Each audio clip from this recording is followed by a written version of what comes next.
शीघ्रता में वन की ओर जा रहा है, वो चालू करने चले। हाँ।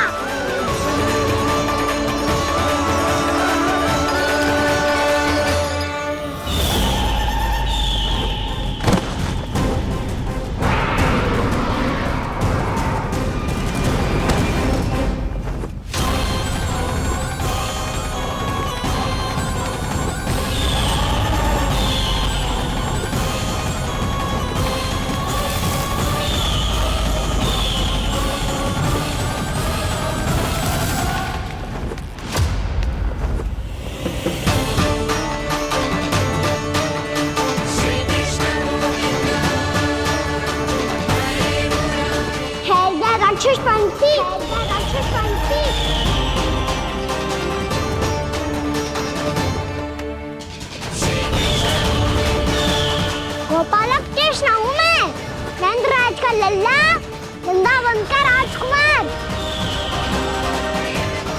मेरे रहते तो मेरी प्रजा को कोई हानि ना पहुंचा सकता। तू है कृष्ण? तुझ पर क्या प्रहार करूं मैं? मुझे तो लगा था विष्णु की तरह तेरे एक हाथ में चक्र होगा, दूसरे में गदा, पर तू तो नन्हा सा बालक है। कोई शक्ति नहीं है तेरे पास और ना ही है कोई अस्त्र या शस्त्र। तेरा सामना करने के लिए मुझे अस्त्र और शस्त्रों की आवश्यकता ना है राक्षस। वकासुर नाम है मेरा, वही वकासुर जो अपनी बहन पूतना की हत्या का प्रतिशोध लेने आया है।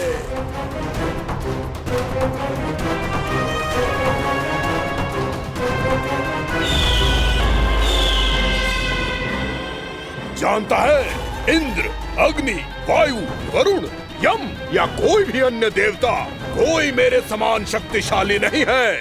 और तू मुझ जैसे पर्वत के सामने एक तिनके जैसा तू करेगा मेरा सामना? तू रोकेगा मुझे? बस एक ही प्रहार में तुझे अपना आहार बना लूंगा मैं। छोटा चना बाजेगा ना। धमकियां देने से युद्ध नहीं जीते जाते बदकसूर। जो कार्य हो करके दिखाओ।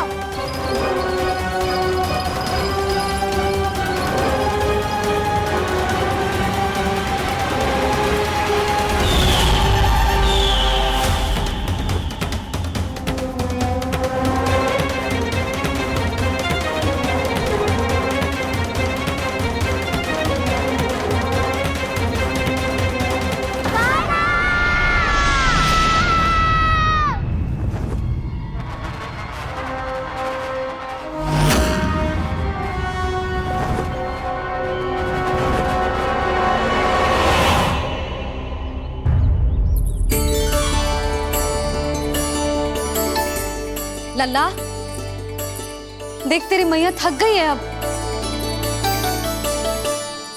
अब बस कर लल्ला, ताली बजा। कान्हा, अब बस कर।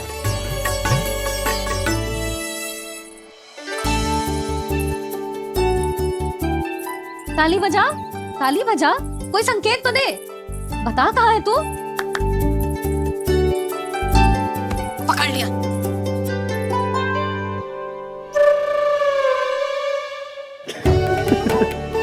आप भी ना बड़े हो गए हो, पर बचपना ना गया आपका ना।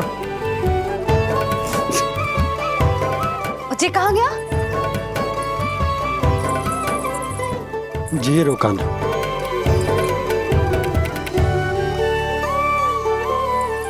फिर से मेरे साथ छल करके भाग गए, और गए हो कहाँ? नंदराज, नंदराज। भानु, वो पंछी, राक्षस पंछी, बहुत बड़ा पंछी। भानु, राक्षस, राक्षस। भानु, क्या होगा? तुम बैठो, यशोदा जल लेकर आओ, बैठो।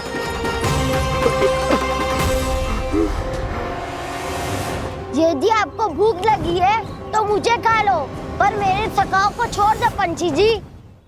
आप मुझे ही खा लो, लेकिन कान्हा को छोड़ दो।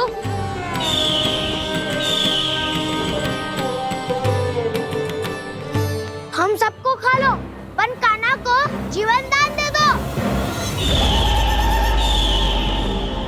कितनी अद्भुत है प्रभु के सखाओं की ये भावना कि सखा के प्राण को बचाने के लिए अपने प्राणों का त्याग करने को भी तत्पर हैं ये सब। देवराज, वैसे तो प्रभु क्षण भर में सब कुछ संभाल सकते हैं, पर हमें अपना कर्तव्य निभाना होगा। प्रभु की सहायता हमें करनी होगी। हाँ देवराज, प्रभु की सहायता करनी चाहिए हमें।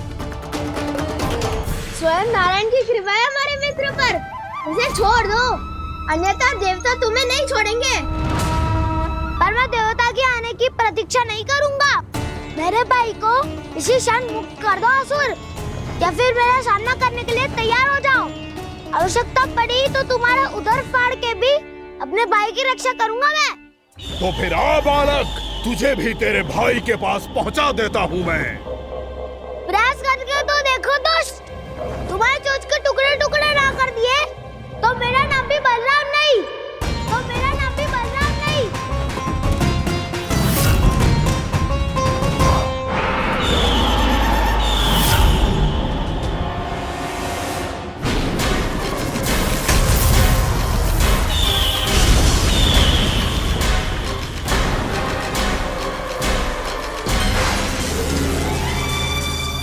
तेरी प्रार्थना स्वीकार हो गई मधु। हमारे कान्हा की रक्षा करने स्वयं देवता आ गए।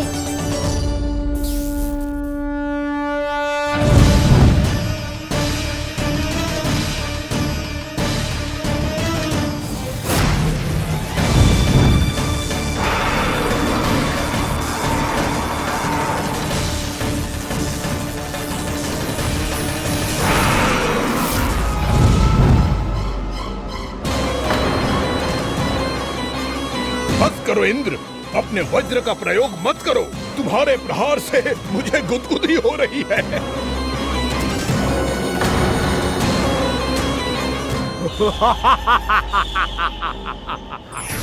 पर मेरी ज्वाला गुदगुदी नहीं करेगी वकासुर, जलाकर भस्म कर देगी।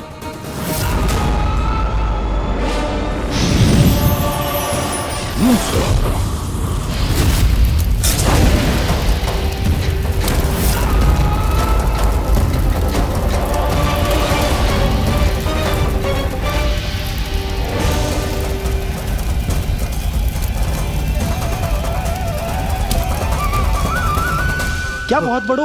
बहुत बड़ा पंछी। पंछी? बहुत बड़ा पंछी। पंछी नहीं, वो राक्षस कान्हा को निगल गया। हाँ?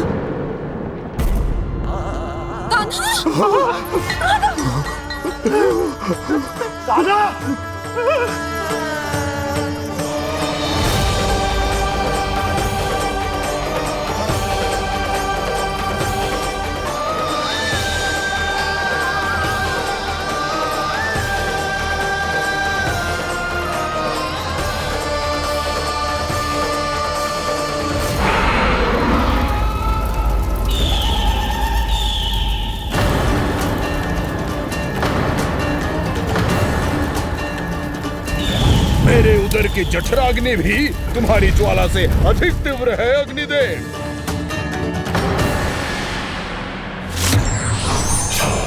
अब यम का पाश ही दंड देगा इसे।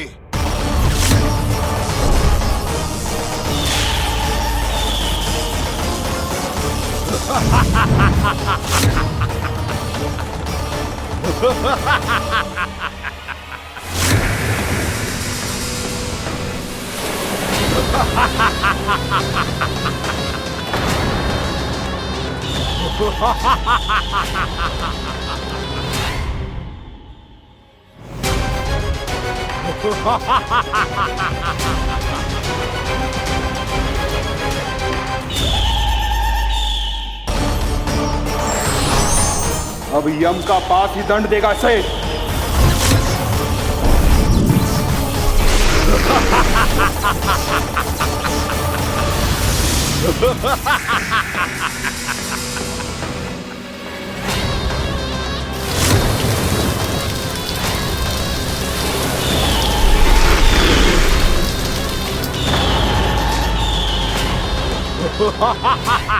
तूने जल की धार को भले ही काट दिया हो दुष्ट, पर हिम में धार नहीं होती। अब मेरी हिम शक्ति तुझे जमा कर नष्ट कर देगी।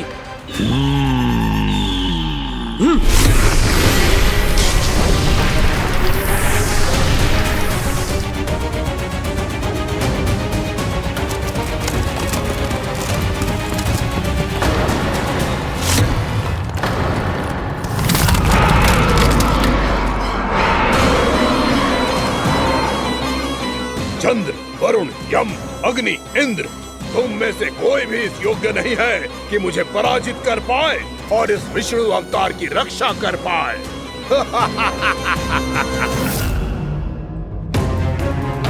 इस असुर को देवता कुछ ना बिगाड़ पा रहे हैं। अब क्या होगा खाना का? बकासुर, मैं अपनी किरणों की ताप से तुझे छल्दी छल्दी कर दूंगा।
पुत्र कार्तिकेय, इस असुर के उदर को फाड़कर अपने पिता के सखा श्री कृष्ण को मुक्त कराओ पुत्र।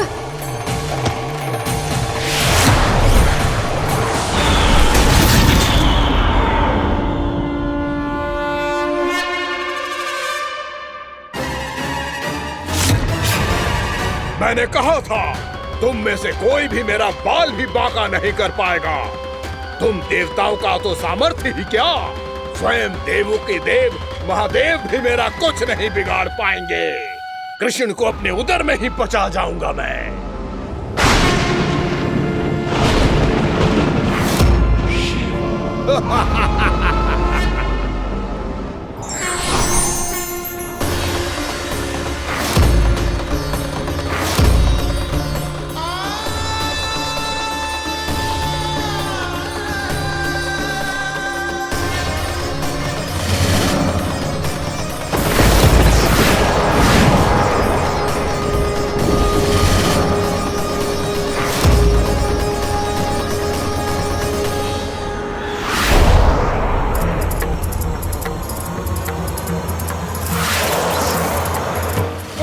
शिव शंकर का त्रिशूल है। एक ही बार में इस असुर का प्राण ले लेगा ये। हाँ, महादेव का त्रिशूल।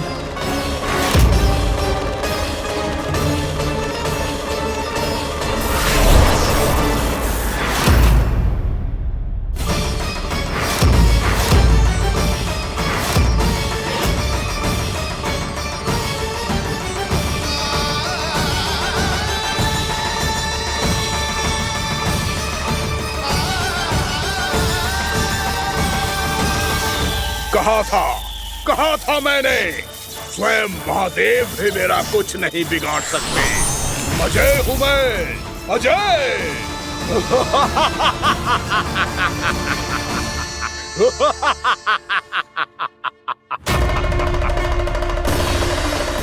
प्रभु, आपके त्रिशूल की महिमा तो अपरंपार है, तो फिर ये ठहर क्यों गया? आपने अपने त्रिशूल को वापस क्यों ले लिया महादेव? इस दुष्ट का संहार क्यों नहीं किया? क्योंकि इसकी मृत्यु मेरे हाथों नहीं, मेरे सखा नारायण के अवतार श्री कृष्ण के हाथों ही होगी, और यही विधि का विधान है। पर पिताजी, श्री कृष्ण तो इस असुर के उदर में फंसे हुए हैं, हम उन्हें मुक्त कैसे कराएंगे? ये उन्हें स्वयं ही मुक्त करेगा पुत्र। श्री कृष्ण अपने अपमान से क्रोधित नहीं होते, पर अपने भक्तों का अपमान वो क्षण भर भी सहन नहीं कर पाते। वकासुर यही भूल कर रहा है, हम सबका निरंतर अपमान करके वो उन्हें क्रोध दिला रहा है।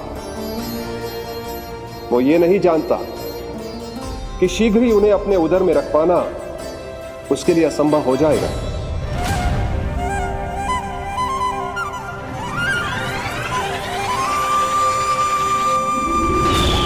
क्या हुआ महादेव, पराजित होकर भी मुस्कुरा रहे हैं? पर अब तो महादेव कहलाने के भी योग्य नहीं रहे आप। असफल देवताओं की इस अयोग्य सेना को लेकर चले जाइए यहाँ से। ना ये मेरा सामना कर सकते हैं और ना ही आप। मेरी शक्ति के सामने आप अक्षम हैं महादेव।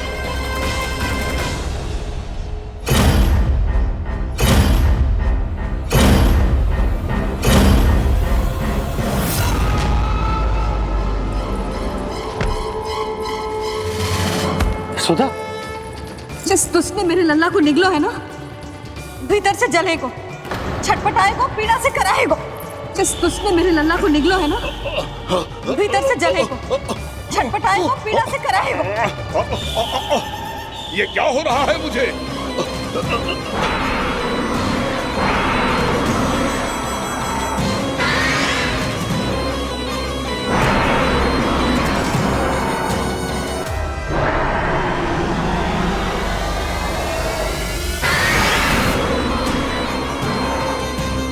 मुझे ऐसा क्यों लग रहा है जैसे भीतर से जल रहा हूं मैं?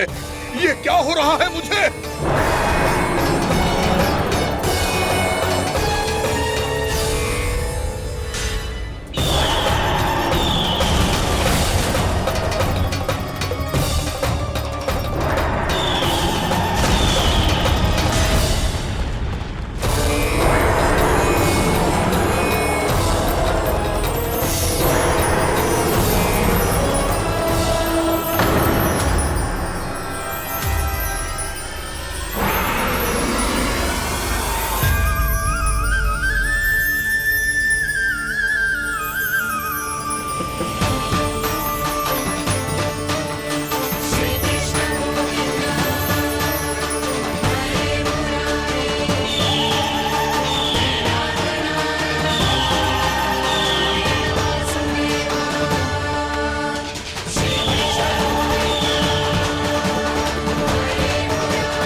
हे प्रभु, मैंने ऐसे कौन से कुकर्म किए थे कि मुझे ऐसी मृत्यु प्राप्त हुई?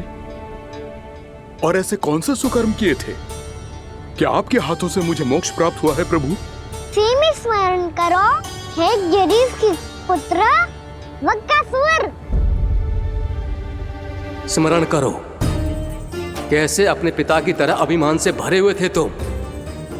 स्मरण करो, कैसे हमें पराजित करने के लिए पूरी सृष्टि को संकट में डाल दिया था तुमने, और हमें विवश होकर पराजय स्वीकार करनी पड़ी थी। स्मरण करो, कैसे तुमने देवराज इंद्र का छत्र चुरा लिया था पर यह सब भी पर्याप्त नहीं था वकासुर। तुम्हारे पापों का घड़ा तब भरा था जब तुमने देवी गंगा के जल में साधना करते हुए जजाली मुनि की तपस्या में व्यवधान डाला था।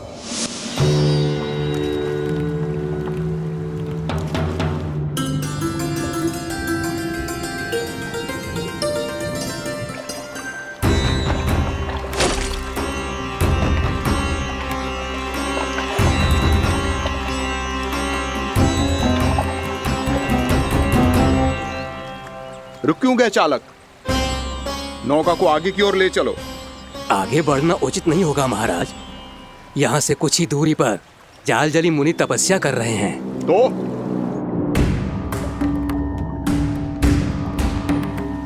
मेरे मत्स्य आखेट के क्षेत्र में इसने तपस्या करने की भूल की है। मेरे ही राज्य में मेरा कोई क्षेत्र मेरे लिए वर्जित हो, यह मुझे स्वीकार नहीं है। आपने पर्याप्त मत्स्य आखेट कर लिया है महाराज। यदि तुम इन मछलियों का आहार नहीं बनना चाहते हो, चुपचाप मेरी आज्ञा मानो। क्षमा क्षमा महाराज।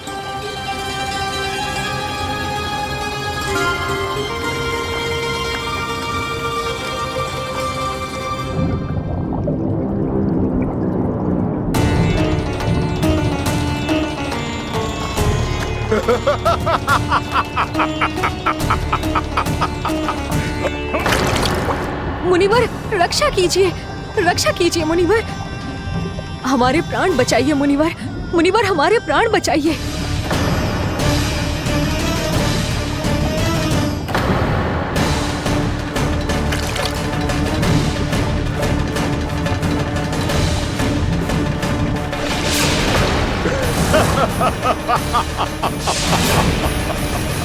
ठहर जाओ असुरराज। इन मछलियों को हानि ना पहुंचाओ। क्यों मुनि? अब मछलियां पकड़ने के लिए मुझे तुमसे आज्ञा लेनी पड़ेगी। तुमने तपस्या करने से पहले किससे आज्ञा ली थी? माँ गंगा से। इस जल में रहने वाली सभी मछलियों से इस उपकार के बदले इन सभी मछलियों को रक्षा करने का वचन दिया था। इसीलिए असुरराज, मैं शांति से कह रहा हूं, इस स्थान को अशुद्ध ना करो। चुपचाप यहां से चले जाओ, नहीं तो इसका परिणाम अच्छा नहीं होगा।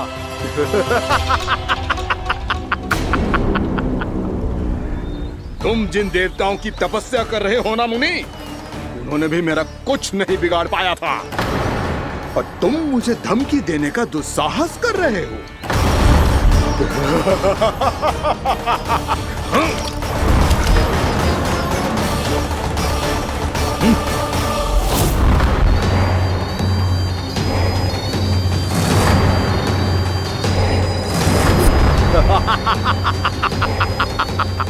मूर्ख, विचारों से तो तू राक्षस है ही, और स्वभाव से उस बगुले की तरह है जो भूख ना होने पर भी उन निर्दोष मछलियों को आहार बनाता रहता है।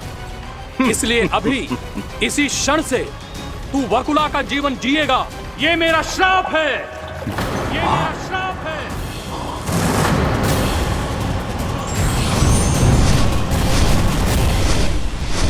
श्राप पाने के बाद तुम्हें आभास हुआ कि तुमने कितना बड़ा अपराध किया था, और तब तुम जजाली मुनि से क्षमा याचना करने लगे। तुम्हारे अपराध बोध को जानकर मुनि श्रेष्ठ शांत हुए और उन्होंने तुम्हें वरदान दिया। श्राप से मुक्ति का एक ही मार्ग होता है असुर, पश्चाताप। तुम्हें अपने भूल का पश्चाताप है, इसीलिए मैं तुम्हें वरदान देता हूं। तुम्हें मेरे श्राप से मुक्ति अवश्य मिलेगी। स्वयं प्रभु श्री नारायण के अवतार इस बगुले के देह के बंधन से तुम्हें मुक्त करेंगे।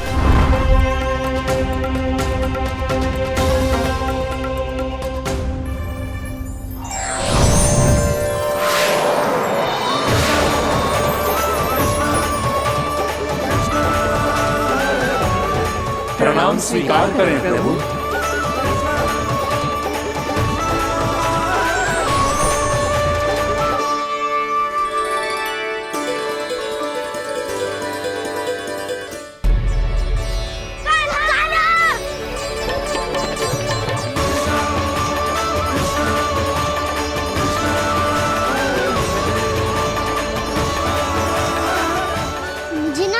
कि तुम सबने क्या देखा है, चाहे जो देखा है, बस मैया से कछु मत ही बताना। कान्हा!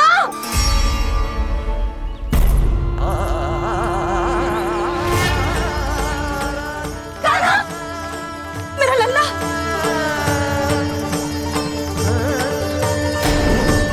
भानु बता रहा था तुझे कोई असुर पंछी निकल गया था। हाँ?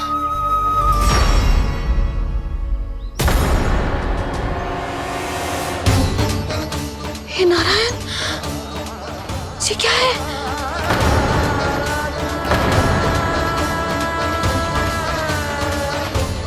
ये सब कैसे हुआ लल्ला? हाँ? कोई बताएगा मुझे ये क्या है?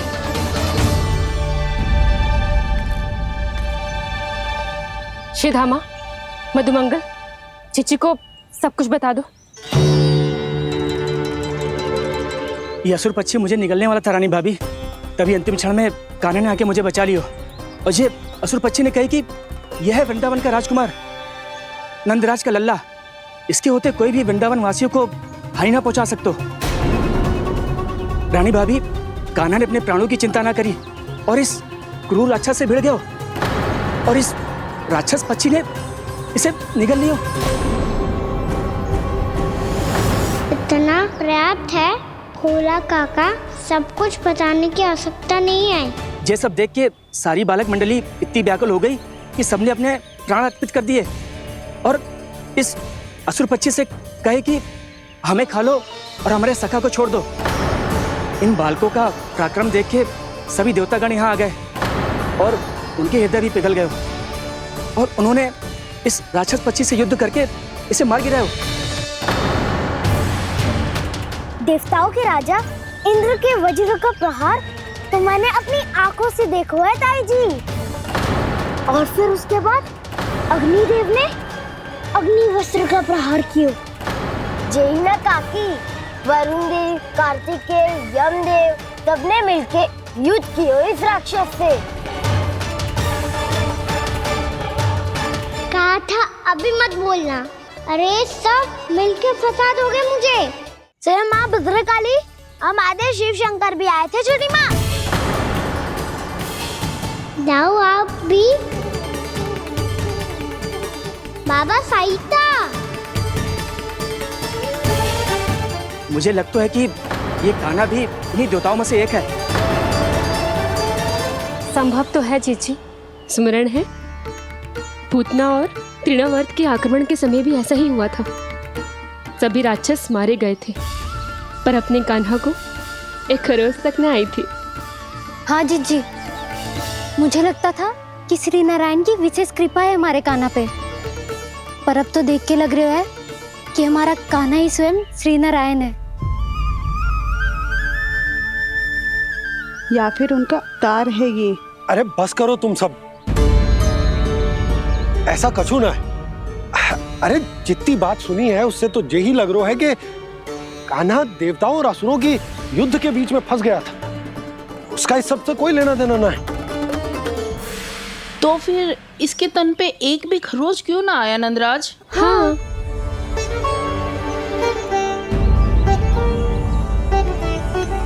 है काकी, खरच तो है। दिखा लल्ला। भैया बात पीड़ा आ रही है, कुछ करो ना। चिकोपिया भी ना अति करती है। श्री नारायण का अवतार हो तो इतनी तनिक सी खरोच पे ऐसे रो तो क्या? बस बहुत होगा। अब तो तुम सबने सीमा ही पार कर दी है। कभी से श्री नारायण बुलाते हो, कभी श्री नारायण का अवतार। तनिक कछु हो ना जाता है कि तुम सब कहानियां बुनने लगती हो। जे बस साधारण सा बालक है, मेरा लल्ला है जे, इसे भगवान मत ही बनाओ।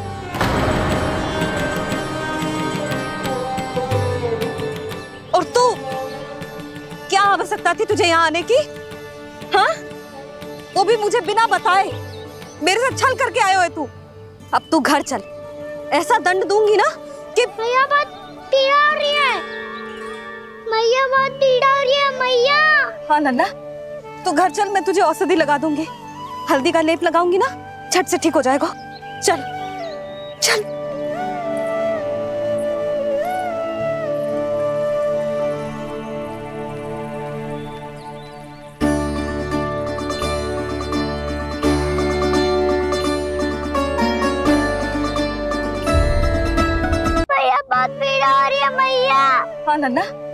घर चल, मैं तुझे औषधि लगा दूंगी। हल्दी का लेप लगाऊंगी ना, झट से ठीक हो जाएगा। चल चल।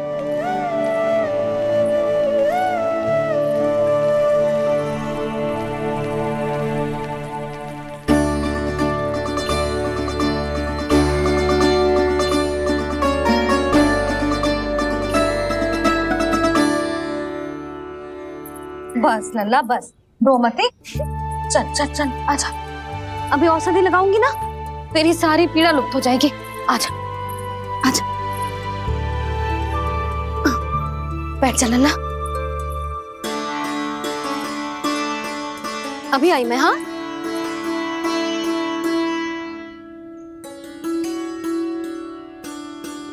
मैया। अरे तो अभी तक रो रो है? क्या कह रही थी सारी गोपियां? बता।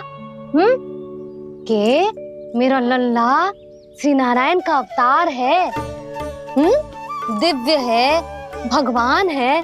और जो भगवान इतनी छोटी सी चोट पे रोते हैं क्या? इतनी तो लगी भी ना है तुझे, जितना तो तू आ ऊ कर रो है।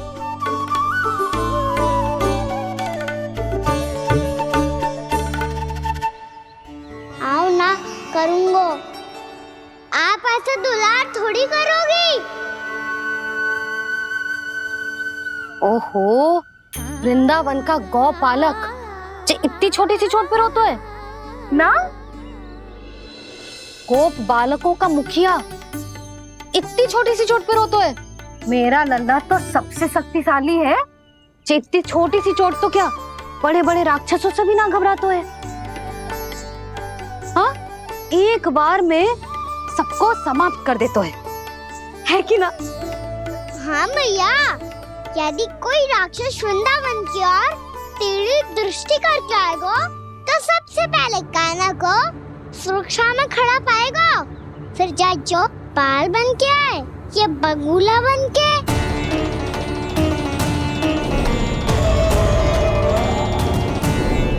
ना लल्ला, सोचो भी मती। वृंदावन की सुरक्षा करना तेरा दायित्व ना है। तुझे और कोई संकट का सामना करने की आवश्यकता ना है। अभी तो मेरी पीड़िता का हरण कर रही थी, अचानक से क्या हो गया मैया को? कोई आवश्यकता ना है तुझे ऐसे संकटों का सामना करने की। आने दे आज तेरे बाबा को, सीधा सीधा बोल दूंगी। बहुत हो गए उनके तर्क वितर्क। मेरा फूल सा लल्ला वन में अकेले गौचारण के लिए ना जाए को। आज बगुले ने निकल लियो, कल कछु और हो जाए तो? नारायण ना करे, कहीं कछु ऊंच नीच तुझे कछु हो जाए तो? मैं तो जीते जी मर जाऊंगी।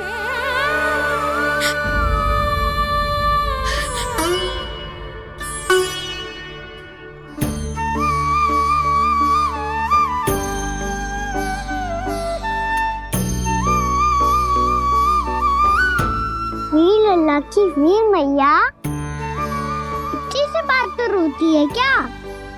क्या करूं कान्हा, तुझे ऐसे बार बार संकट के मुंह में जाते हुए ना देख सकती मैं। तो फिर मैया मैं वचन देता हूँ, आज के बाद मैं गौचारण के लिए तभी जाऊंगा जब आप आज्ञा दोगी। पक्का? छल ना करेगा ना मेरे साथ? मैंने कब छल करो मैया? अच्छा ठीक है, ना करूँ छल। यदि आपसे पूछे बिना बाहर निकलो तो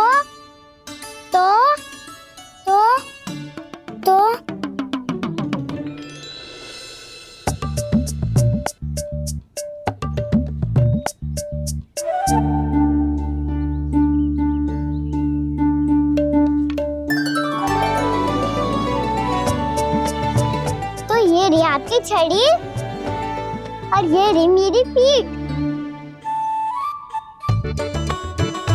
सेक देना तापर तोड़। ठीक है, जब तूने अपना दंड निर्धारित कर ही लियो है तो सोच ले। अब अगर तूने मेरी बात ना मानी तो तोड़ तोड़ छड़ी पड़ेगी, समझ आई?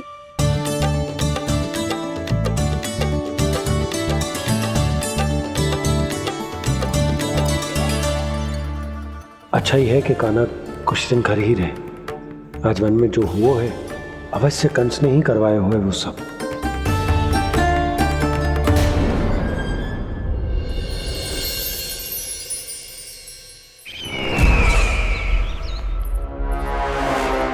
आपका ये धनुष तो सबसे अधिक शक्तिशाली था महाराज, ये कैसे टूट गया? कहीं ये बकासुर की पराजय का संकेत तो?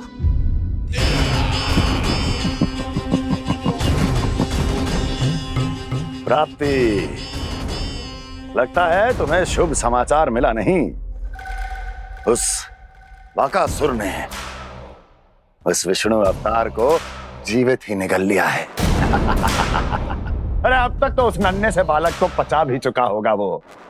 उसके तन में रक्त बनकर वो विष्णु अवतार और उसकी शक्तियां दौड़ रही होंगी। क्षमा कीजिए महाराज।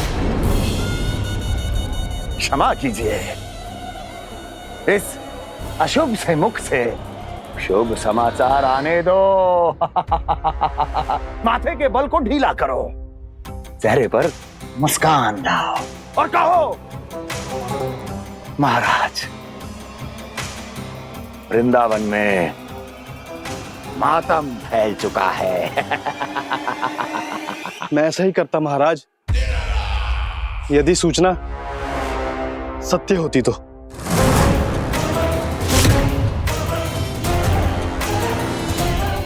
कहना क्या चाहते हो?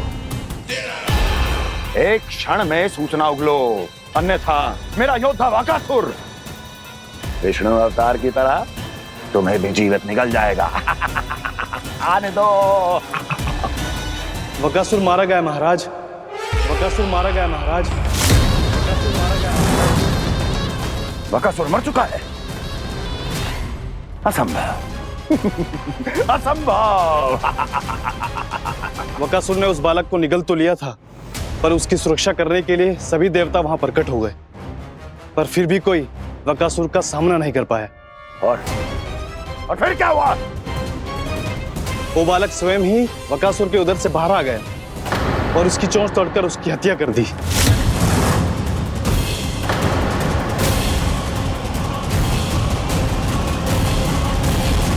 वन में बकासुर की चोंच टूट गई और यहाँ आपका ये धनुष।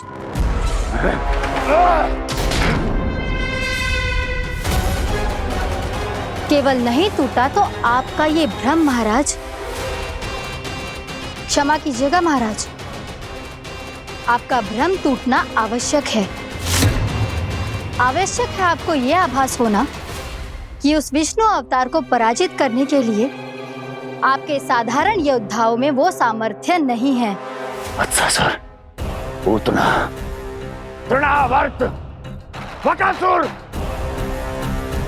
ये सब साधारण नहीं थे प्राप्ति, साधारण नहीं थे। फिर तो ये और भी अधिक चिंता का विषय है महाराज, क्योंकि इसका अर्थ तो यही हुआ कि वो विष्णु अवतार कुछ अधिक ही असाधारण है और उसका सामना करने के लिए और उसे मिट्टी में मिलाने के लिए आपको एक ऐसे अस्त्र की आवश्यकता है जो उसके सामने ना झुके और ना ही टूटे।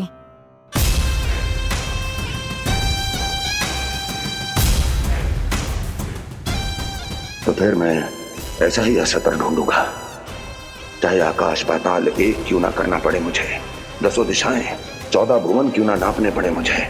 मैं उस अस्त्र को अवश्य ढूंढ निकालूंगा जो उस विष्णु अवतार के प्राणों की डोरी इस धनुष की तरह तोड़ सके।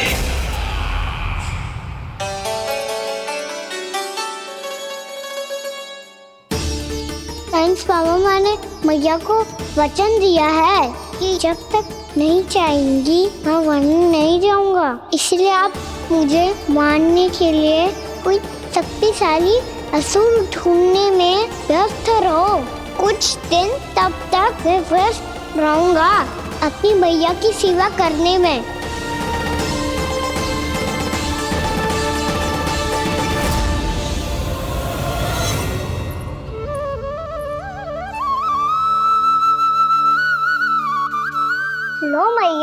खिची को चढ़ाने के लिए जल।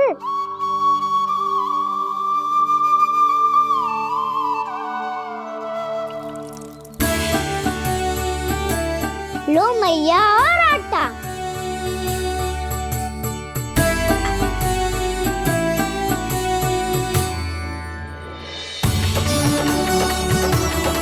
लो मैया बेलन।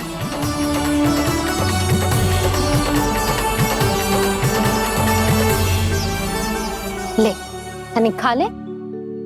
ओ मैया भूख ना लगी है। बिना भूख के खाने से क्या लाभ? और तेरा जब पेट तो कह रहा है कि उसे भोजन चाहिए। और लाभ कैसे ना है लल्ला?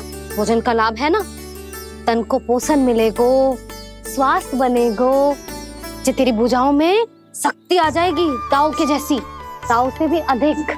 तेरे जे केस भी लंबे हो जाएंगे। सच्ची मैया? सच्ची। माप के देख लियो नित्य दिन। तनिक खा।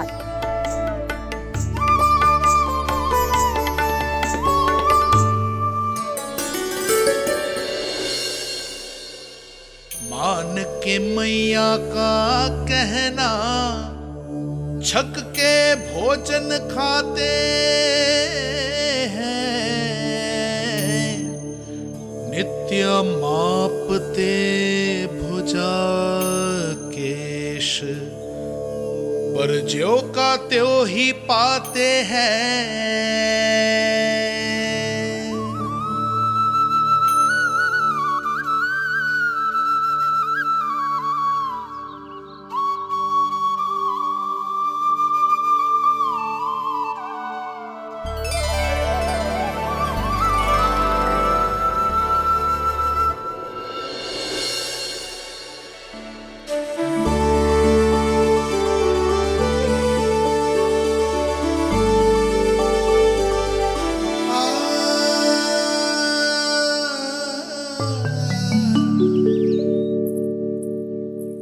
ले लल्ला फल खा ले।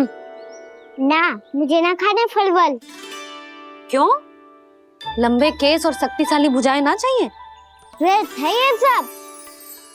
पिछले 10 दिनों से देख रहा हूँ, ना केस लंबे हुए हैं, ना भुजाएं शक्तिशाली बनी है। 10 दिन में का चुनाव होने वाला।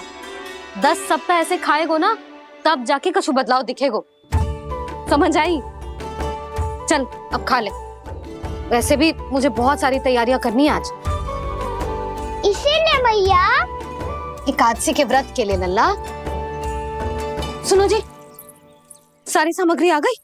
हाँ, तुमने जो कही थी सब ले आए हूँ।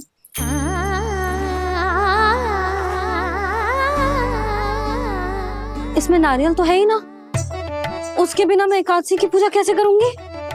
यशोदा, मैंने भोला से कह दिया, वो लेकर आते ही होगा। घबराओ मत। कैसे ना घबराओ जी, आपको पता है ना एकादशी का व्रत मेरे लिए कितना महत्वपूर्ण है। पता है। अरे इसमें तो दिए भी ना है। दिए ना है? अब मैं अभी लेकर आता हूँ। आप रहने दो, मैं ही लेके आती हूँ। भक्त भोला राम के यहाँ से है। भक्त भोला राम? मेरा अर्थ है कुमार भोला यहाँ के यहाँ से। हाँ हाँ, वो ही।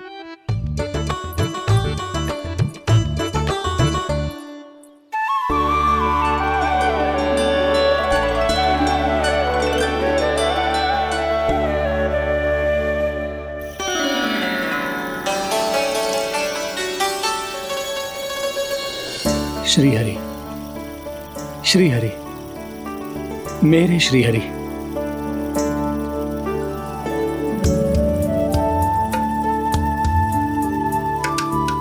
मेरे श्री हरि।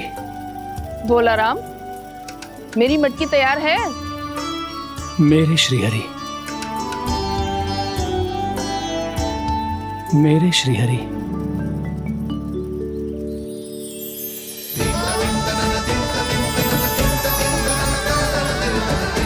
भोला राम,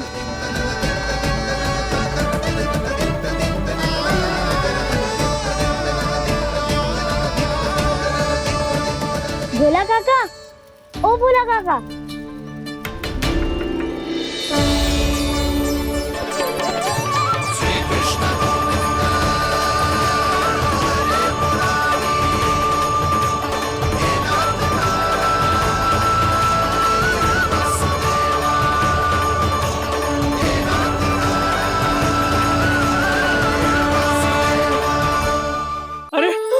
हरि प्रसन्न हो गए। मेरे श्री हरि आ गए, मेरे भगवान आ गए। मेरे श्री हरि आ गए, मेरे भगवान आ गए। मेरे श्री हरि आ गए, मेरे भगवान आ गए। मेरे श्री हरि आ गए, मेरे भगवान आ गए। मेरे भगवान आ गए, मेरे घर मेरे भगवान आ गए।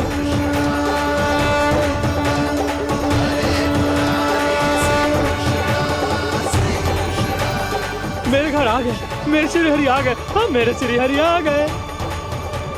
जे तो बावले थे ही, अब बालकन को भी साथ में मिला लिए। उज्जवल क्या कर रहा है? अरे ठहर जा बोला।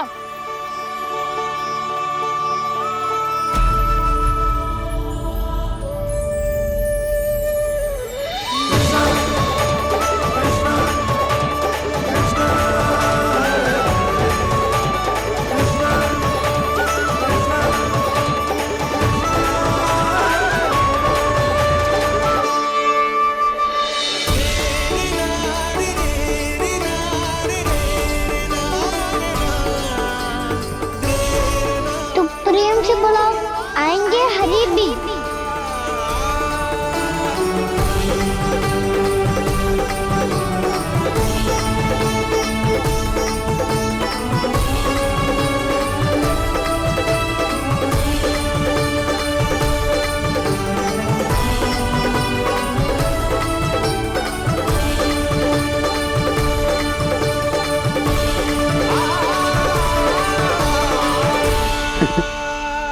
क्या वो गाना?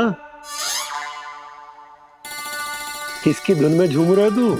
निर्मल निशा भक्ति की धुन में।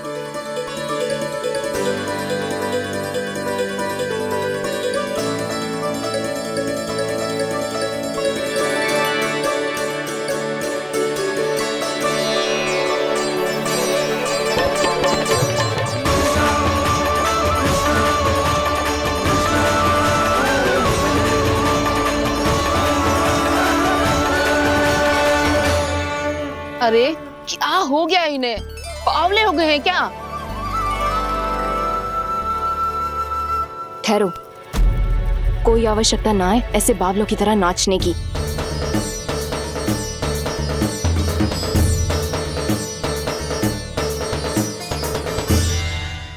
जे बावले ना है मौसी, भक्ति में रम गए। बस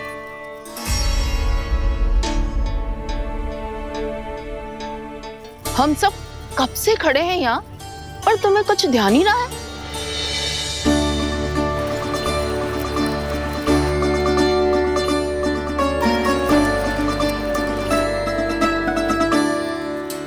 नाच गाने में ऐसे मगन हुए कि हमें देखा भी ना। मुझे नाचते हुए देख मेरे श्री हरि को इतना आनंद आ रहा था कि मैं अपने आप को रोक नहीं सका। और वैसे भी मेरे जन्म का एकमात्र उद्देश्य है श्री हरि की सेवा करना, श्री हरि को प्रसन्न करना। तुम बावले हो भोलाराम, या हमें बावला बना रहे हो? श्री हरि और तुम्हें देख रहे हैं? हाँ, अभी वो यहीं थे, देख रहे थे। भोला काका, आपने भी ना अति कर दी। अब हमें भी बताओ तनी, कहाँ थे श्री हरि?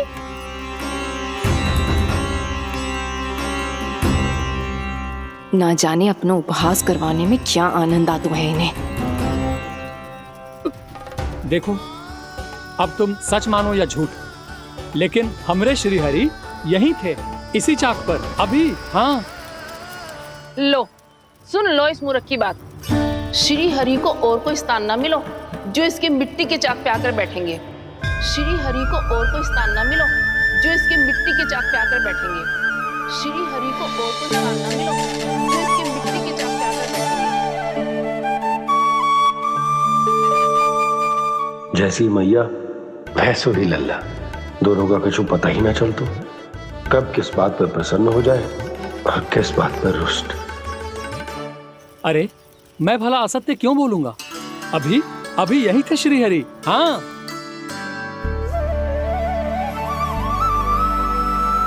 हाँ, जैसे श्री हरि को तो कोई कार्य है ही ना। वो तो आतुर होके बैठे रहते हैं कब तुम हरि हरि बुलाओ और वो दौड़े चले आए। भगवान तो भक्तों के पास आने के लिए सदैव आतुर रहते हैं, बल्कि सत्य तो यह है कि भक्तों के मन में ही निवास करते हैं भगवान।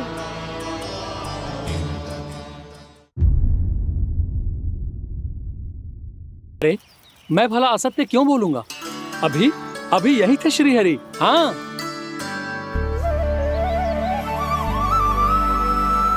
हाँ, जैसे श्री हरि को तो कोई कार्य है ही ना, वो तो आतुर होके बैठे रहते हैं कब तुम हरि हरि बुलाओ और वो दौड़े चले आए। भगवान तो भक्तों के पास आने के लिए सदैव आतुर रहते हैं, बल्कि सत्य तो यह है कि भक्तों के मन में ही निवास करते हैं भगवान। भगवान तो भक्त के पास आने के लिए सदैव ही आतुर रहते हैं शंकरी मौसी। बल्कि सच्ची बात तो ये है कि भगवान हमारे मन में ही निवास करते हैं। कम से कम तू तो इसे बढ़ावा मत दे जशोदा। जब देखो जब हरि नाम की रट लगाए रहते है। हरि बोलते बोलते ऐसो बावलो होता है कि सारा कार्य भूल जाता है। 2 दिन से अपनी मटकी के लिए चक्कर काट रही हूँ। अभी तो एक चक्कर और लगाना होगा आपको। आपकी मटकी तैयार हो गई है, अभी लाता हूँ।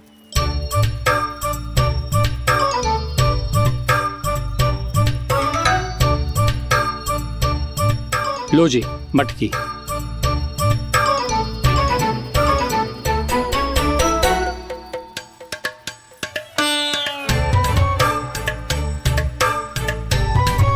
इस कच्चे मटके का क्या करूं मैं?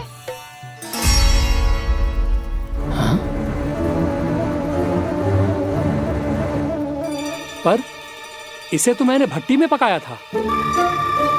अब तू ही देख ले कितना ध्यान रहता है इस कार्य पे। और कह तो है कि श्री हरि आते हैं इससे मिलने। हाँ आते हैं और आगे भी आएंगे हमारे श्री हरि हमसे मिलने। और आके मोक्ष देंगे, है ना? मांगूंगा तो मोक्ष भी दे देंगे, मांगूंगा तो मोक्ष भी दे देंगे, मांगूंगा तो मोक्ष भी दे देंगे। अभी तो ये बता कि तू मुझे मेरी मटकी कब देगो? और मेरी मांग कब पूरी करोगी भोला राम जी? मेरो घड़ा मेरे दिए तो तैयार है ना? कल एकादशी की पूजा और व्रत के लिए। एकादशी का व्रत? हाँ, एकादशी का व्रत। इसे करने से श्री हरि बहुत प्रसन्न होते हैं। अच्छा, फिर तो अभी लाया।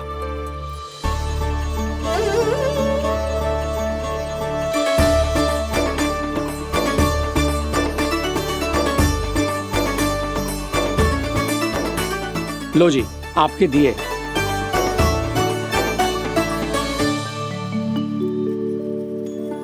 और जो हमने मांगा है वो? बाकी सब शेष द्वादशी के दिन मिलेगा, क्योंकि कल मैं भी एकादशी का व्रत रखूंगा, क्योंकि कल मैं भी एकादशी का व्रत रखूंगा, क्योंकि कल मैं भी एकादशी का व्रत रखूंगा।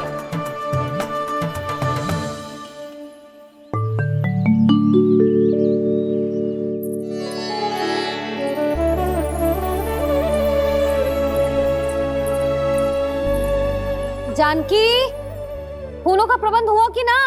हाँ भाभी, जे रहे। सदैव विलंब कराती है। पर भाभी इस बार तो फूल समय से ही लाई थी। क्या हुआ जशोदा? अभी तो पूजा की तैयारी ना हुई? देखो ना मौसी, ये जानकी ना कुछ छूट ही जाता है इसके कारण। एकादशी की पूजा और व्रत आते ही जसोदा भाभी इतनी वग्र हो जाती है।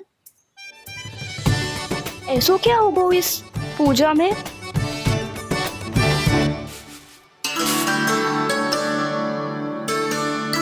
ये थाली में रोली चंदन रखने से, दिया जलाने से के होगो?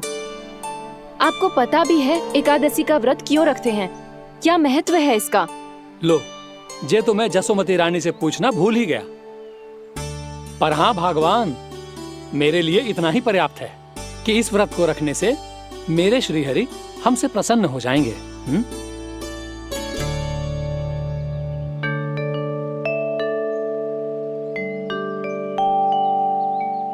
नारायण ही जाने ऐसे कैसे पूजा करते हैं जे श्री हरि की एक मूर्ति तक ना है इनके पास।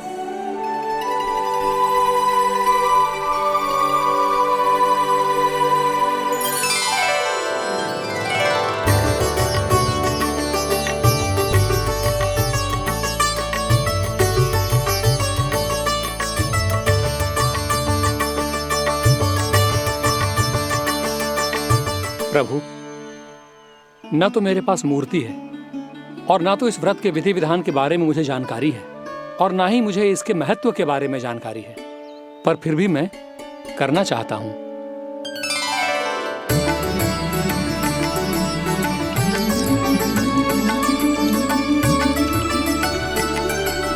इसीलिए मैं दृढ़ संकल्प लेता हूं, पूरी निष्ठा के साथ, श्रद्धा के साथ और पूरी आस्था के साथ मैं इस व्रत को संपन्न करूंगा।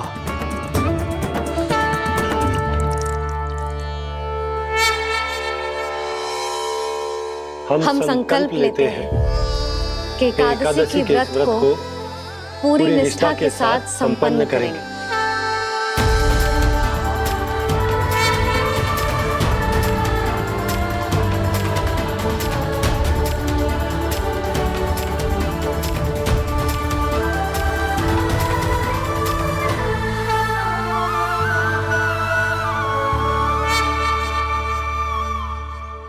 तुलसी जी के पत्ते तो हैं ही ना। श्री नारायण को तुलसी जी के पत्ते के बिना भोग ना चढ़तो है। जानकी, तुलसी के पत्ते कहाँ हैं? भाभी, मैं तो कब से यही पूछना चाह रही थी कि तुलसी के पत्ते लाऊं क्या, पर आप तो व्यस्त थी ना।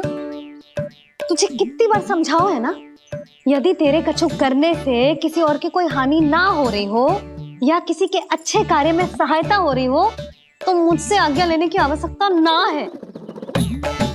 समझ गई भाभी, आगे से जाना उनको। ले अभी लेकर आती हूँ।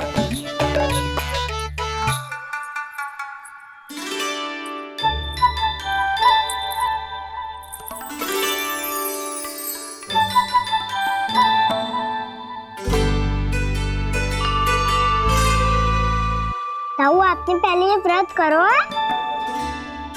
आपको इसका महत्व पता है? भाभी चल। जानकी, तुमने ये व्रत करो है? फिर तुमको इसका महत्व पता है? सुमति जी, आपको पता है इसका महत्व? कान्हा, क्यों तंग कर रहे हो सबको? मैया, सबने करो ये व्रत, मुझे भी करना है।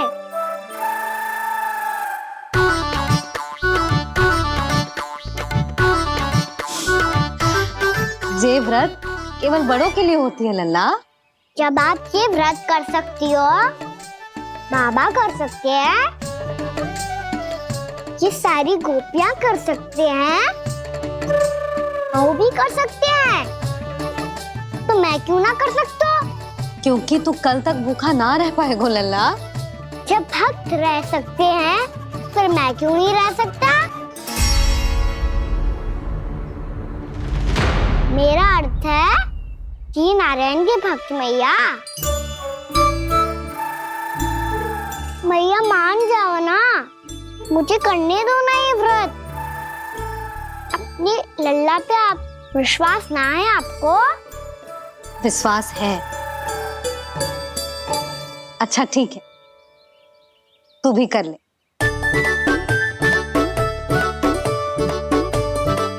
पर मैया, व्रत की कथा तो सुनाओ, मैं तो अबध हूँ ना। मुझे कैसा पता चलेगा कि ये व्रत करते क्यों हैं?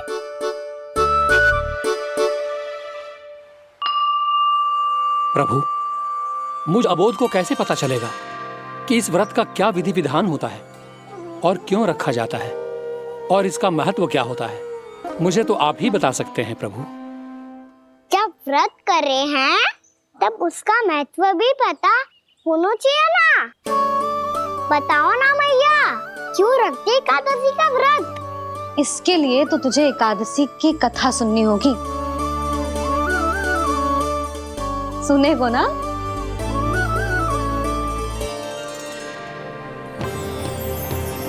वसुदेव सुतं देवं कंसचाणूरमर्दनम् श्रीहरि, यशोदा परमानंदं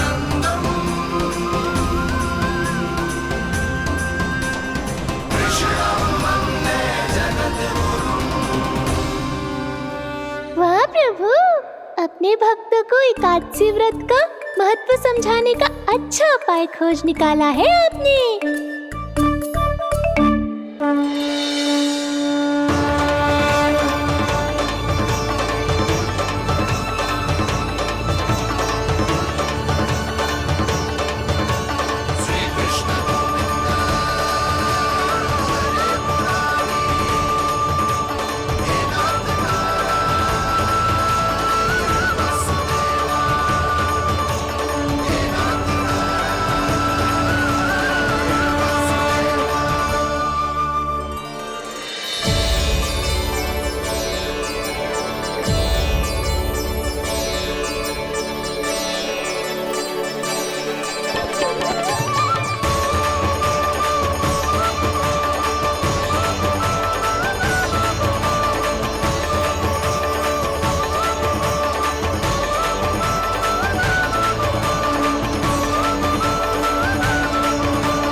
अब सब जन एकादशी के व्रत की कथा ध्यान से सुनना, तभी जे व्रत पूरा माना जाएगा। समझो लल्ला।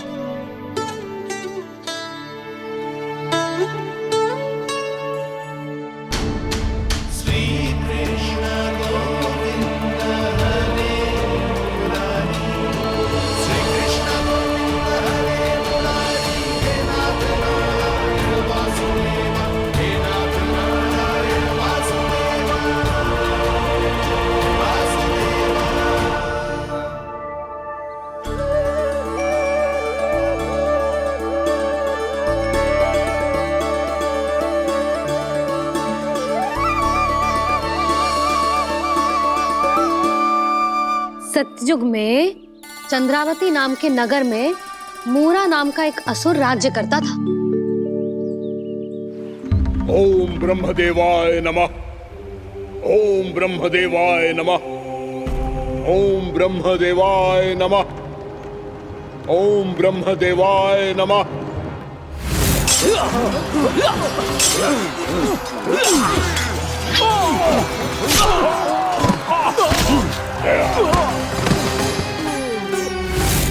ओम ब्रह्मदेवाय नमः। ओम ब्रह्मदेवाय नमः।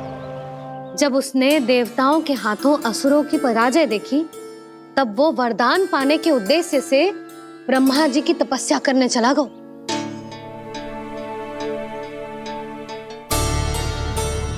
शीघ्र ही मूरा की तपस्या सफल हो गई और ब्रह्मदेव जी उससे प्रसन्न हो गए। ओम ब्रह्मदेवाय नमः। ओम ब्रह्मदेवाय नमः। ओम ब्रह्मदेवाय नमः। ओम ब्रह्मदेवाय नमः। ओम ब्रह्मदेवाय नमः। ओम ब्रह्मदेवाय नमः। ओम ब्रह्मदेवाय नमः। ओम ब्रह्मदेवाय नमः। ओम ब्रह्मदेवाय नमः। मूरा, प्रणाम ब्रह्मदेव। तुम्हारी तपस्या सफल हुई। बोलो, तुम्हें क्या वर चाहिए? सृष्टि के रचयिता ब्रह्मदेव, कृपया मुझे ऐसा वरदान दीजिए जिसकी सहायता से मैं त्रिलोकी विजयी बन जाऊं और कोई देवता मुझे पराजित ना कर सके। यहाँ तक कि देवताओं के रक्षक, सृष्टि के संचालक भगवान श्री विष्णु के लिए भी मैं अपराजय रहूं। तथास्तु, तथास्तु, तथास्तु। प्रणाम ब्रह्मदेव।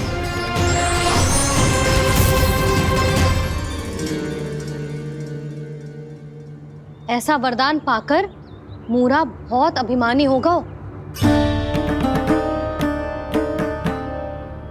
यक्षों, किन्नरों, यहाँ तक कि देवताओं को भी युद्ध के लिए ललकारने लगा, पर किसी ने भी उसकी ललकार को स्वीकार ना करो, क्योंकि सभी उसकी शक्ति से बहुत भयभीत थे और उसके सामने युद्ध किए बिना ही अपनी पराजय स्वीकार करने लगे और फिर दंभ में आके उसने स्वर्ग लोक पर भी आक्रमण कर दिया और देवराज इंद्र तक को चुनौती दे डाली।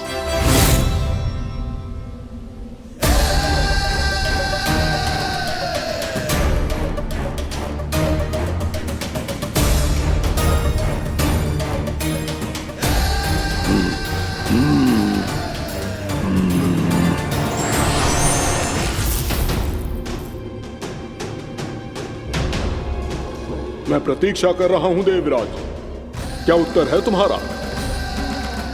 मुझसे युद्ध करोगे या फिर बिना लड़े ही पराजय स्वीकार कर मेरे अधीन हो जाओगे और सौंप दोगे मुझे अपना ये स्वर्ग लोक? सारी शक्ति तुम्हारे मुख में है या कुछ बाहुबल भी है तुम्हारे पास?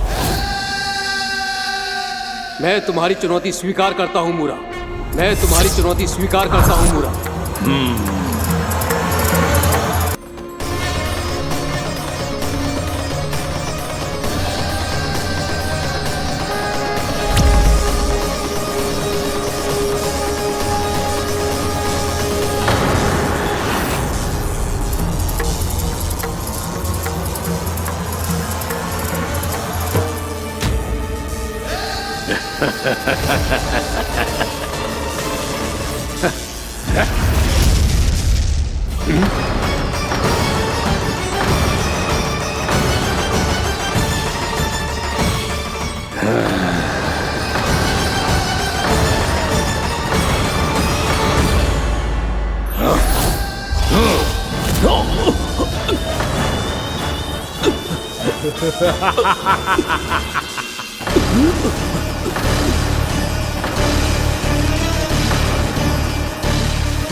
ठहरिए देवगण, असुर राज मूरा को ब्रह्मदेव का आशीर्वाद प्राप्त है। आप में से कोई भी इन्हें पराजित नहीं कर पाएगा।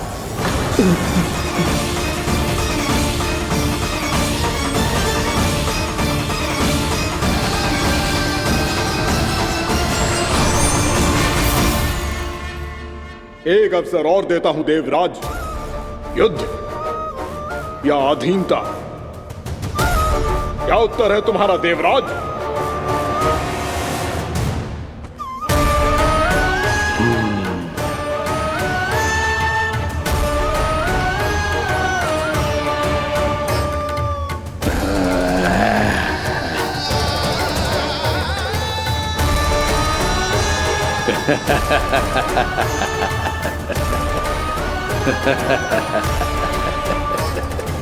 इंद्र और सभी देवताओं ने मूरा के आतंक में आके उससे भयभीत होके अपना सिंहासन छोड़ दियो। अब मूरा स्वर्ग का अधिपति बन गयो और शीघ्र ही उसने अन्य सभी असुरों को स्वर्ग में निवास करने के लिए आमंत्रित कर दियो। और इस प्रकार से वो धीरे धीरे तीनों लोकों का सम्राट बन गयो। उसे किसी ने रोका नहीं मैया? ना लल्ला, इतना साहस किसी में था ही ना। और फिर ये निश्चित करने के लिए कि भविष्य में किसी और असुर की मृत्यु ना हो, वो यमराज पे भी विजय प्राप्त करने के लिए यमलोक की ओर प्रस्थान कर दियो।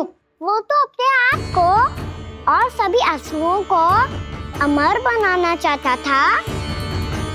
पर देवता और यमराज भी उसकी ये योजना समझ गए थे। इसीलिए उसके आने से पहले ही सारे देवताओं ने श्री नारायण से सहायता के लिए गुहार लगाई। अब केवल आप ही कुछ कर सकते हैं प्रभु। अभी तो मूरा केवल त्रिलोक का स्वामी है, और यदि उसने यमलोक भी जीत लिया तो वो जीवन को ही नियंत्रित नहीं करेगा प्रभु, वो मृत्यु का भी स्वामी हो जाएगा।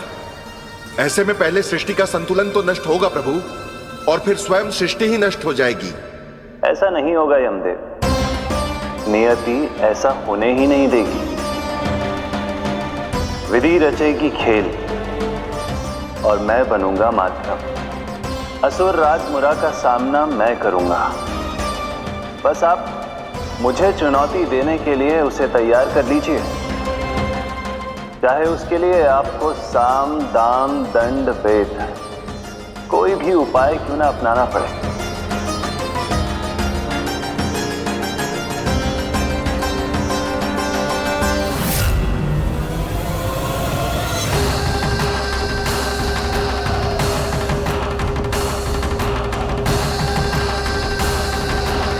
आप तो मेरी प्रतीक्षा में पहले से ही खड़े हैं यमदेव। तब तो आपने मेरी चुनौती के बारे में भी सुना ही होगा। कहिए, क्या उत्तर है आपका?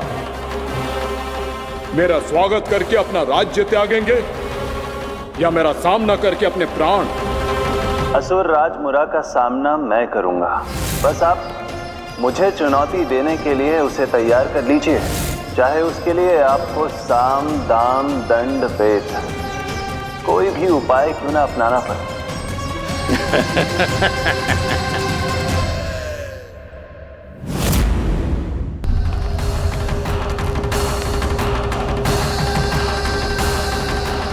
आप तो मेरी प्रतीक्षा में पहले से ही खड़े हैं यमदेव। तब तो आपने मेरी चुनौती के बारे में भी सुना ही होगा। कहिए, क्या उत्तर है आपका? मेरा स्वागत करके अपना राज्य त्यागेंगे या मेरा सामना करके अपने प्राण? हे असुर श्रेष्ठ, मैं आपकी अधीनता स्वीकार करने के लिए तैयार हूं। बस एक विनती है मेरी। शर्त को विनती का नाम देकर पहलाना चाहते हो मुझे यमराज? असुर राज मूरा के सामने शर्त रख पाओ, इतना सामर्थ्य नहीं है तुम में। इसका आभास है मुझे असुरराज, पर मैं आपकी अधीनता स्वीकार करूं इससे पहले आपको स्वामी धर्म का पालन करना होगा। मेरे पुराने स्वामी के क्रोध से मेरी रक्षा करनी होगी आपको। कौन है तुम्हारा पुराना स्वामी? भगवान श्री नारायण। और छोटी माँ मुरासुर को तो श्री नारायण से भी रक्षा का वरदान प्राप्त था ना? यही तो श्री नारायण की लीला थी बलराम। पर वो राक्षस अपने दम में जे समझ ही ना पाओ कि वो क्या भूल करने जा रहे हैं, और पहुंच गो भगवान श्री नारायण को चुनौती देने के लिए।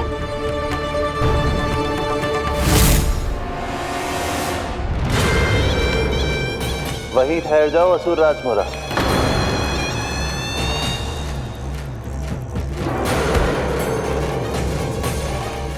यहाँ क्यों आए? आपको पराजित करने और ये वैकुंठ जीतने, ताकि मैं यमलोक का स्वामी बन सकूं। फिर आओ, युद्ध भूमि में मेरा सामना करो।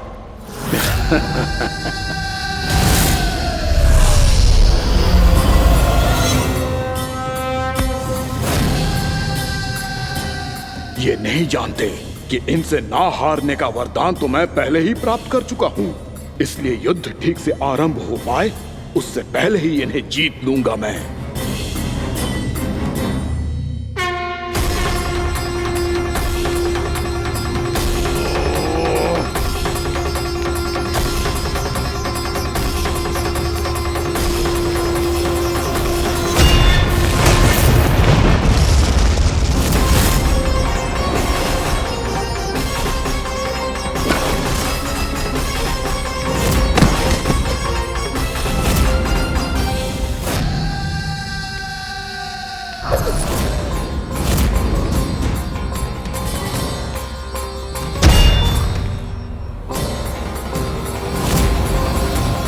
और इस प्रकार जे युद्ध वर्षों वर्षों तक चलता रहो।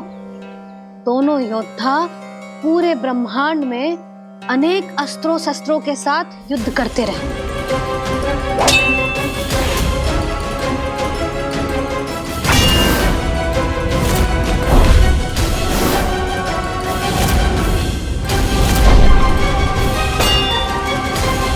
फिर क्या हुआ मैया?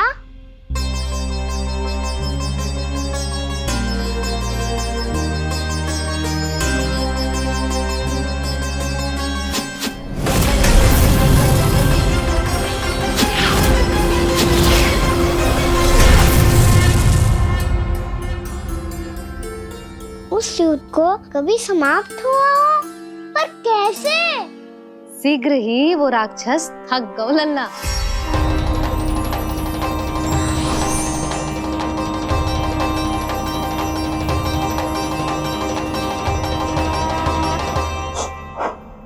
खड़े खड़े देख क्या रहे हैं नारायण? आक्रमण कीजिए,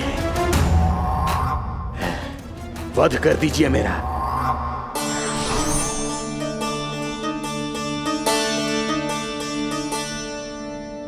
मैं तुम्हारी वीरता से प्रभावित हूं, इसीलिए इतनी थकान की स्थिति में मैं तुम जैसे वीर पर आक्रमण नहीं करूंगा। जाओ, विश्राम करो। यदि फिर से युद्ध करने की इच्छा हो तो तुम्हारा स्वागत होगा।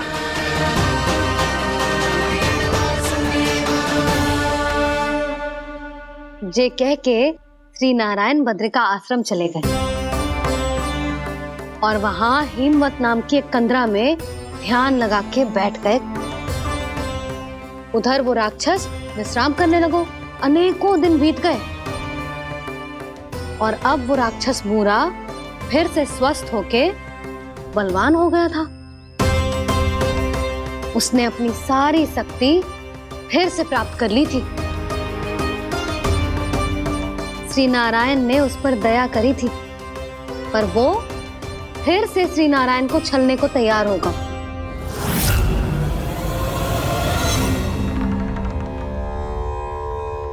ध्यान में बैठे बैठे श्री नारायण योग निद्रा में चले गए,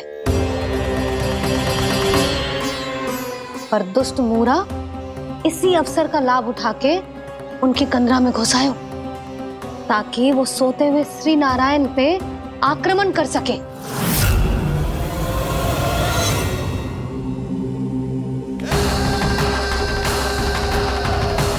आज इस लंबे युद्ध को जीतकर अपने इस अंतिम शत्रु का भी अंत कर दूंगा मैं।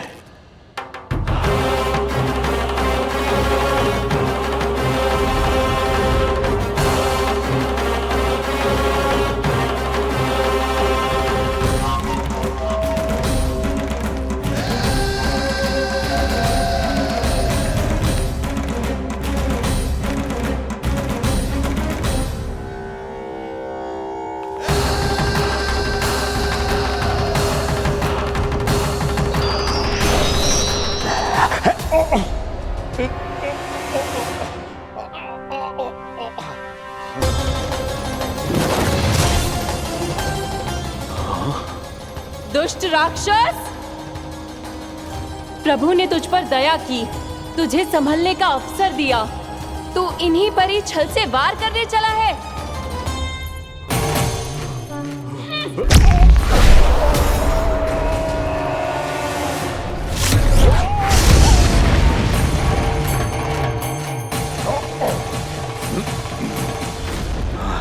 मैं अजय हूँ, मुझे कोई पराजित नहीं कर सकता। ब्रह्मा का वरदान है मुझे। तूने नारायण से अपराजय होने का वरदान मांगा था मूर्ख, उनकी शक्ति से नहीं। ध्यान से देख, मैं तेरी मृत्यु हूँ, मृत्यु।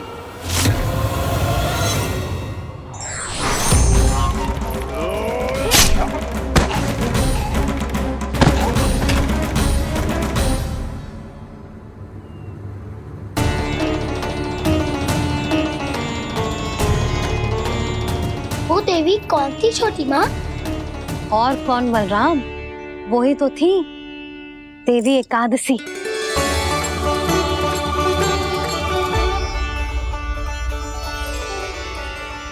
मुझे क्षमा कीजिए प्रभु, आपकी आज्ञा के बिना ही युद्ध करके आपके शत्रु को मृत्यु के घाट उतार दिया। क्षमा नहीं, आपकी तो प्रशंसा होनी चाहिए देवी। असुर राज को मारकर आपने सभी देवताओं को मुक्त करवाया है। इस पापी के अहंकार से तीनों लोकों की रक्षा की है आपने। आप एकादशी की तिथि पर मेरी एकादश इंद्रियों से उत्पन्न हुई हैं। इसीलिए मेरे सभी भक्त आपको उत्पन्न एकादशी के नाम से जानेंगे। सभी तिथियों में आपका स्थान सर्वश्रेष्ठ होगा। जिस तरह आपने राक्षस के आक्रमण से मेरी रक्षा की है, उसी प्रकार